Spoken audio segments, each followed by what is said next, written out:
Well, greetings, friends. Will Davis Jr. here with good news today. It is really good to see you. Thanks, as always, for joining in. Please send your cards, comments, questions, complaints to seniorpastor@acfellowship.org. I actually got a question several weeks ago. I'm going to answer it next week as I get to the text that talks about it. So thanks for being patient with me. All right, so let's continue today with the final four themes of Genesis 3 I want to present to you. And then tomorrow we'll talk a bit about the Genesis 3 reality and what that means, because I honestly want you not just to know it, I want you to be able to explain it to other people, because it's huge. And then we'll get in the text.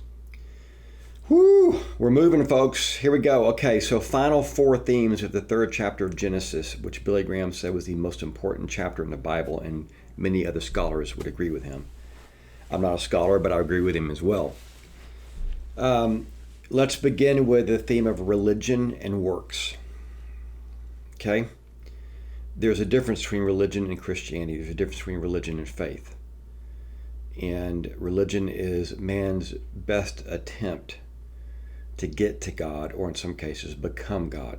But it's definitely man's effort to elevate himself. And I think religion around the world is proof there's a God, because we seem to keep trying to get to him.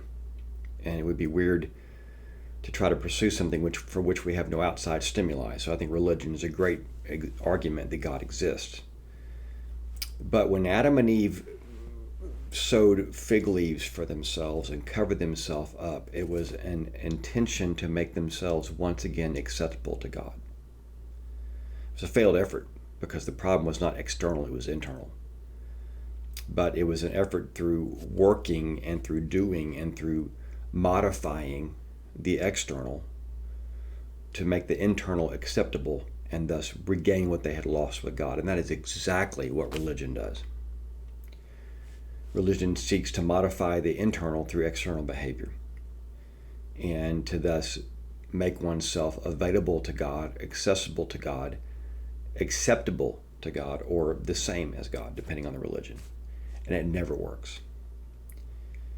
God must acquiesce to us, which he did in Christ. We cannot achieve him. Okay?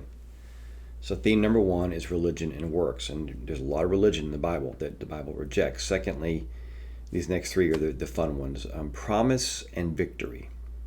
Genesis 3, about 15.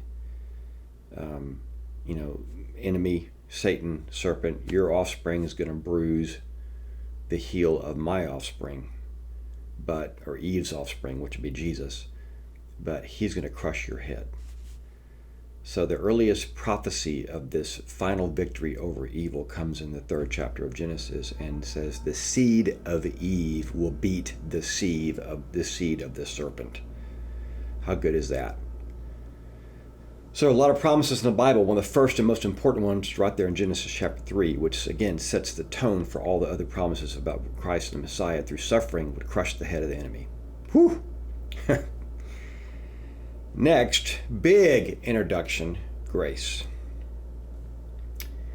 I think we see the first real example of grace in Genesis chapter 3, when God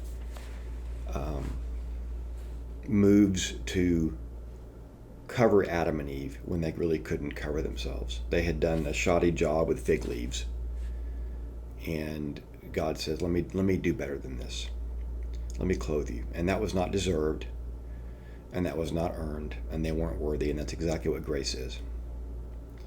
Grace is receiving from God what you do not deserve, and what you are not worthy of, and what you cannot do for yourself. That's grace. Mercy is not getting what you deserve.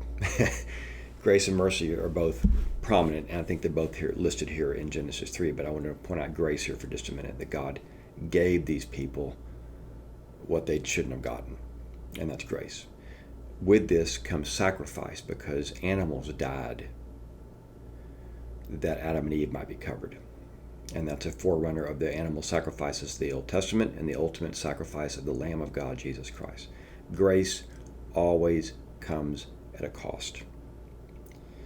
And the grace of Genesis 3 of Eden, it was some animals who were slain. God killed some animals. First death in the Bible was not Adam and Eve's, but it was actually some innocent animals. Complete forerunner and prophetic picture of what would happen through Jesus, that they might be covered, because he clothed them with animal skins. Well, where'd that come from? He didn't create out of nowhere. It was from animals that were living. Sacrifice. Final one is eternal life. They are cast out of the Garden of Eden lest they eat from the tree of life and live forever in their fallen condition. God wanted them to live forever, but he wanted them to live forever in a relationship with him, not in judgment and condemnation. So he had to kick them out of the garden so the processes could play out so that eternal life might be available to us, even and over against the death brought about by sin. He found a way through the death and resurrection of Jesus to beat death and give us access to heaven, even though we are condemned and born spiritually dead. Ephesians 2. All that, my friends, in Genesis chapter 3. Religion, promise and victory, grace, sacrifice, and eternal life. Such good stuff. Tomorrow we'll talk about the Genesis 3 reality, and then we'll get in the text. We love you, Lord.